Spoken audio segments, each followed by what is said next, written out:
Hi folks, John Dunn here, RPG freelancer, publisher behind Melior Via. I'm up at Immortals tonight with Mikey. What is up, John? It is a lustrous week we have here. Why is that? Well, we got a brand new D&D book that we're going to talk about today. I know, I kind of heard about the hype surrounding it. You know, I had people already come in here and pick up their pre-orders. What is it? All right, so we are going to talk today about Dragonlance, Shadow of the Dragon Queen. We got the regular edition, we got this big honkin' deluxe box set, and then we also have a special edition cover variant here, which is all shiny and foil and has Lord Soth on the cover. Lord Soth. Lord Soth. We're going to come back to Lord Soth since I didn't think you'd know that name, but Lord Broth. I'm thinking a few of our viewers might. So Dragonlance has been around since around 1984. That's when Margaret Weiss and Tracy Hickman first released the very first novel of the Dragonlance Chronicles series, Dragons of Autumn Twilight. This was a brand new thing that TSR hadn't done before. They hadn't done novels prior to this point. So this was a brand new thing for D&D where they said, we're going to release a novel and we're going to release a series of adventures. And so we had this trilogy of novels and I believe 12 adventures, if memory serves, that basically paralleled one another. So your characters would really, your DM or even your players could read the novels and then play through the adventures and have pretty much a shared experience with it. And it was pretty successful. It did make some changes to Dungeons & Dragons. So this came out for first edition AD&D back in the day. And they made some changes to the way things worked in Dungeons & Dragons specifically for the setting. Like they said, hey, there's no half-orcs. And they made gnomes very different. This is when gnome tinkers came about. Prior to that, that wasn't even a thing. And they introduced dragon riders who had lances, thus Dragonlance, right? So this was a big deal at the time, and it went well. And, well, over the years since then, there's been, I think, more than 150 novels that have been produced in the Dragonlance setting, plus anthologies. There was a movie, video games, board games, and all kinds of other media that's come out for it. There have been several different eras of play. It was updated for second edition. It was updated for third edition. After that, they had their own game for a while.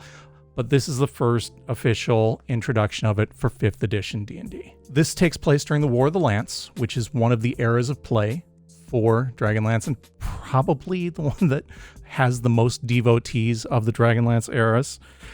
This is a combination source book and adventure. We're going to come back to that. It's set in the world of Krynn, which is where Dragonlance stuff normally happens, on the continent of Ansalon, which is, again, where most Dragonlance stuff happens.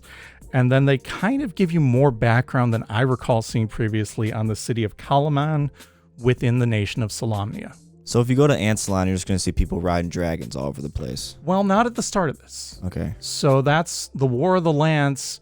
People hadn't seen a whole lot of dragon activity in a very long time, and nobody had dragon lances. That was lost, basically, magical technology.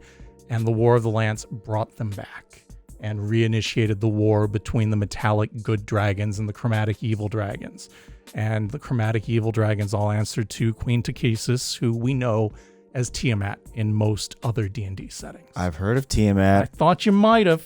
I have. Thought you might have. Maybe not because of the price tag on it and Immortals Inc., but heard of them. One thing I do want to mention is, so both of these books that are the hardcovers are pretty much the same basic content. This deluxe set has a GM screen, some other toys, and more importantly, a big honkin' board game packaged in with it, right? Saw that. And that board game, I don't think is available independently yet. I think that's probably going to come out in the spring. The board game can tie into the campaign that's here. So if you are really jazzed about playing that board game, you probably want to get up here sooner than later and grab that deluxe edition while it's available. That's like exclusive. It really is right now, yeah. Diving right in. It opens up with some background info about the setting and particularly about the city of Kalaman, right? Which I mentioned is part of Solamnia, and it's a port town, and it features prominently in the adventure, which is why they give you that information. After that, it gets right into character creation. Now, back in the AD&D days, I mentioned that there were a lot of restrictions that were specific to the Dragonlance setting that kind of narrowed your focus down a little bit more from what you might do in the Forgotten Realms or your homebrew campaign, right? There are some similar restrictions. You're narrowing it down particularly by the different species that you might want to play. It's just dwarves, elves, gnomes, humans, and then the newly introduced Kender, which are pretty different from halflings. Back in the day, they weren't as different, but they're a little more distinctive now with this revision. Half-elves are pretty rare to the point that they don't really offer it as a player character option. And then they add in Knights of Solamnia with backgrounds and feats, and they talk about the differences between the Order of the Crown, the Rose, and the Sword. And then they also introduce the Mage of High Sorcery background and feats, talking about the white, the red, and the black robes. For those not familiar, white robes are good, red robes are neutral, black robes are evil. They also introduce a new sorcerer class, the Lunar Sorcerer, well, subclass rather, and that basically ties in your sorcerer abilities to the phases of the 3 different moons. So again, there's a white, a red, and a black moon that tie in with the different orders of the mages of high sorcery. And that's pretty much the first bit of the book. After that, we really get into the adventure. If you're planning on playing the adventure, probably a good time to stop watching now. Chapters 2 to 7 are the whole adventure, so spoilers upcoming. Spoiler. Yep. Chapter 1 opens up with a red dragon army launching an attack into Solamnia. Well, Chapter 3 really opens with that. The adventure is intended for 4 to 6 PCs, and it's going to take them from first level all the way to 11th level. First level is going to be probably mighty quick because there's just a few prelude scenarios, basically short little scenes. There's one that's specific for divine characters, one that's specific for magical characters. The divine character option basically introduces the deities of the setting. The magical one offers characters a hook into the Towers of High Sorcery. And then there's just a more generalized one. Once you play through these preludes, you're pretty much advancing the characters to second level. You could do them as a group. You could split the party up based on their interests. It's really subject to what the GM wants to do with it. After that, the players travel to a small fishing village called Vogler for a funeral of a friend of theirs. So that's really the connection for how all the different player characters know each other. They've all got this buddy who passed recently. And Vogler is set up as a sandbox. So there's a lot of different things going on here, a lot of different nicely fleshed out, detailed NPCs for the characters to interact with. Just exploring the city, and then also during the funeral. And then after that, there's a festival that also takes place in the town, conveniently right around the same time as his funeral. But then the Red Dragon Army shows up and decides to attack the town, and the PCs need to defend it. Now, I mentioned this is the War of the Lance, so you do have big honkin' battles. And they offer some ways of addressing that just using the D&D settings. But those aren't really, the D&D rules, but those aren't really highly detailed. And that's what that board game is for. So the board game that's packed in with the deluxe edition, that's probably going to be available in the spring regularly, is an alternative way for your player characters to play through these big battles with the DM working one side and all the players working the others. I haven't played the board game. Don't know if it's great or not. But it's a neat, different mechanic to do that if you don't just kind of want to have the players running around the very edges of the conflict. I feel like it opens up a lot of more possibilities too, just having the board game, you know? Yeah, I think it does. It's definitely a neat tie-in, and the board game gets referenced a lot as you're going through this adventure. Basically, every big act of the scenario, the campaign even, has a big conflict, at least one. And when it reaches those conflicts, it says, you can do it this way, or you can pull out the board game and play through this part of the game. And the game is very specifically set up to tie in with that. Once the players defend the town from the Red Dragon Army, they move on to the port city of Kalaman. And really, it's kind of the same thing that happens here again. This starts off with them at 4th level instead of 2nd level, but the city now gets attacked. This also introduces a hook for player characters who might want to join the Orders of High Sorcery, where they could have an opportunity to take their test. So they meet an NPC here.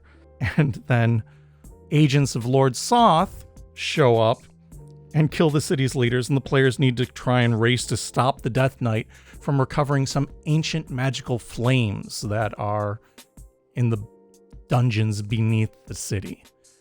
Now, who's Lord Soth? You mentioned that earlier. Need to know. Lord Soth, well, have you heard of a lich?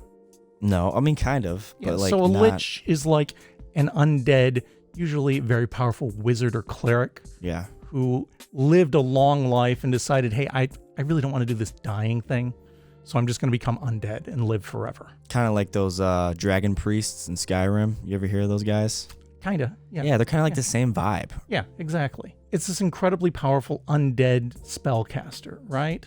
Well, Lord Soth is like that, except a warrior instead. So he was a paladin who was fiercely devoted. Actually, he was a knight of Solamnia, who was fiercely devoted to the gods, and then said, you know what, I just want to live forever. You know what? Who doesn't? You know? Exactly. So he becomes an undead, fiercely devoted to Kesis. So he's a warrior, but can he also do those mage-like spells? He has some magic too. Yeah. Wow. He's kind of, the big bad villain that's a little more approachable than a deity within the Dragonlance setting. He's well liked. He showed up in Ravenloft. He's got novels written about him.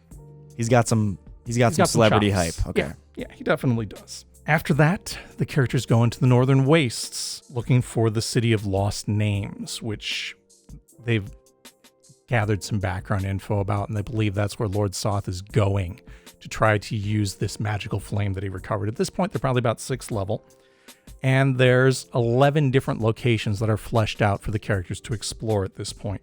There's a mix of role-playing and exploration and combat in each of these, but ultimately, when they find the City of Lost Names, they're going to encounter the entire Red Dragon army. Yeah, so that's bad, right? And then they need to go and explore the city and work their way around that army. At this point, they're probably about 8th level.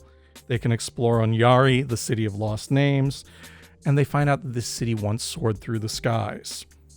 They get a chance to take the test of high sorcery for magical characters. They get a chance to basically reactivate a Dragonlance through some divine intervention at this point. And they get a chance to fight Lord Soth while he's controlling a flying citadel, which is basically a big chunk of city and a fortress that floats in the sky. Okay. Yeah. Not really sure how you combat that, but yeah, Well, to each their own. Yeah. And then this flying citadel launches an attack against Calamon in the final act. And that by that point, the characters are around 10th or maybe even 11th level partway through that act. Imagine walking to the market and then you just see like a big floating citadel headed your way. Yeah. I mean, we're talking, you look up in the sky, you see a blimp and you think, wow, that's really big. Is it like... No. This is much bigger than that. Is it like Age of Ultron type citadel? Yeah, exactly. Where he lifted up a whole entire... That's Dude. pretty much it, yeah. So it's massively armed, it's a fortress, it's floating in the sky, and usually they're launching dragons with riders on them, so good times. Are you dropping your groceries and running home, or are you going in the supermarket? I mean, you're going underground at that point, I think. Yeah. Yeah, that's the point at which the dungeons become the safe place. And will that even save you? That's the real question. After that pretty much wraps up the adventure. There's a section of gear and magic. A number of gnome tinker items are included amongst the gear there, some pretty wacky inventions, and then NPCs and monsters. And the monsters do include a lot of your archetypical Dragonlance characters, including Lord Soth and a whole bevy of Draconians. Cool stuff. It's here on the shelf. Stop in and check it out if you get a chance. It is Wizards of the Coast, full color hardcover, $49.95 for the base edition, which does also come with a big fold-out map of the continent of Ansalon and about 220 pages. It's brand new, ladies and gentlemen. I believe the alternate cover is $45, $44.99. They are, in fact, both the same price, $49.95. Wow, nice. Yeah. Okay, So well, there you go. which cover you want, stop in. They're both here. Nice. Well said, my friend. Till next time, good gaming.